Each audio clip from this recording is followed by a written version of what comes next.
We'll do one more chapter, and that's it. Chapter 27, Hotel California. Dante threw me a short, red slinky dress with rhinestone straps and a pair of glass slippers to wear to Cinderella's ball. The shoes, like Oz ruby slippers and Philip Habib's magic lightning bolt shoes, were to transform me. That's a play on words. Trance, like Trance, form. Transform me into the personal fragment that had been pre-programmed for the event. Dante escorted me to the party ball where I was to meet with Mexican President de la Madrid. Dante had been bragging about his second home in Malibu ever since I first met him, and the place was opulence personified. I do not know who actually owned his second home in Malibu, California, but Reagan's influence was evident in the decor. From the front, the white stucco house gave the illusion of being two-story. The view overlooked a secluded Pacific Bay and revealed 3 levels built into a cliff. Through a smoked glass wall panels that spanned the back, the 3 stories, lavishly carpeted in red, white, and blue, provided the patriotic view. All levels had a beige-white interior decorated in gold and crystal. An enormous chandelier hung from the cathedral ceiling, illuminating all 3 levels at once from the great room which overlooked the bay. I was told that Uncle Ronnie Reagan would be arriving the next day. It was my patriotic duty to attend de la Madrid's welcome party and wear down any resistance he may have in order that Reagan's business meeting with him would go smoothly. This was not the first time I heard this excuse for being politically prostituted, nor would it be the last. In reality, I was to do the internal dirty work, delivering messages and encouraging de la Madrid to use drugs and party with abandon. The diplomatic relations between the U.S. and Mexico were already strong, but this phase of the operation required total commitment from de la Madrid. Dante and I waited at the top of the staircase as de la Madrid, accompanied by 2 bodyguards, climbed to the red level of the house. I greeted de la Madrid, "Welcome to the U.S.," and seductively, "Welcome to the Hotel California."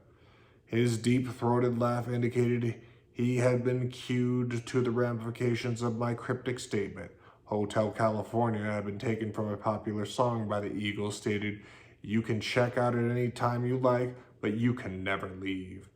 To de la Madrid, this confirmed the preeminency of his involvement in the criminal covert operations in which he was conspiring. Blackmail was openly initiated to ensure that each criminal participant understood that if one fell, they all fell. Maintaining dirt on each other through this mafia-style method was seemingly the only way these criminals implementing the New World Order kept each other honest. De la Madrid and I went into a nearby bedroom, followed by Dante and the bodyguards. Dante then activated the programming message instilled at the Shasta Resort from the bush to de la Madrid. From the bush. De la Madrid and I went into a nearby bedroom, followed by Dante and the bodyguards. Dante then activated the programming message instilled at the Shasta Resort from Bush to de la Madrid. I recited, "If you please, sir, have a welcome to our neighborhood. As you know, Salinas and I have worked out the details towards implementing our plan to open the Juarez border tomorrow. In preparation, a celebration of this accomplishment, this little party tonight will bring you face to face with a trusted few who are integral parts of this endeavor, and give you the latitude to see firsthand the friendship and honor among the government-involved mafioso family members. I regret that I could not be here in person to greet you, but Ron Reagan can show you the ins and outs of the organization better than I. The transaction numbers have been recorded and are available to you for cross-reference purposes and to uphold the integrity of the players involved on your end of the Juarez border. Your comments today ensures you of a higher economic standard of living for your people, increased relations with the U.S., an influx of an American industry, and a position of high esteem in the New World Order. With your seal of approval, we can dissolve the Juarez border and make way for a future of prosperity for Mexico. For now, relax and enjoy your stay. One of De La Madrid's guards was shuffling through some papers from a briefcase, and he told Dante he would like the bank transaction numbers. Dante switched to me. You are what you read, passbook programming, and I delivered the numbers intended for the border guards to De La Madrid. Oh, fuck, I fucked this whole thing up. Starting over, one of De La Madrid's guards was shuffling through some papers from a briefcase, and he told Dante he would like the bank transaction numbers. Dante switched to me. You are what you read, passbook programming, and I delivered the numbers intended for the border guards to De La Madrid as ordered. A computer of sorts was used to calculate and confirm the numbers. Aware that the meeting was being filmed by one of Dante's high-tech hidden cameras, De La Madrid held up a paper-wrapped ball of Mexican heroin. Speaking directly at a camera, he cleverly said, "A token of appreciation, Mr. Bush. Something for your private stock. The finest heroin available. Enjoy." Dante strode across the room and said, "I'll take that and see to it that he gets it myself." "I'm sure you will," De La Madrid laughed.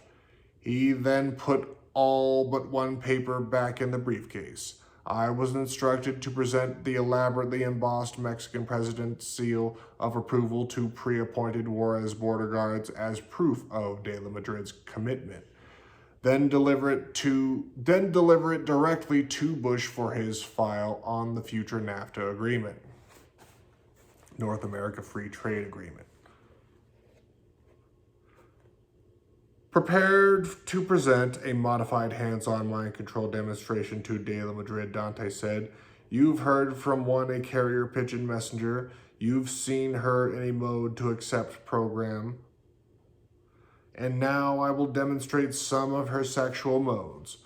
"That will not be necessary," De La Madrid told him. "I have been given a handful of keys that I would like to use on my own, including one to destroy all memory. Not that it matters when we are monitored," he gestured toward the camera, "but nevertheless, I was instructed to do it. Dante did not seem to know this was not the first time I was sexually prostituted to the Mexican president." "She rides a horse well," Dante said, referring to both the rare practice of heroin supposedly block my memory of this event. Wait a minute.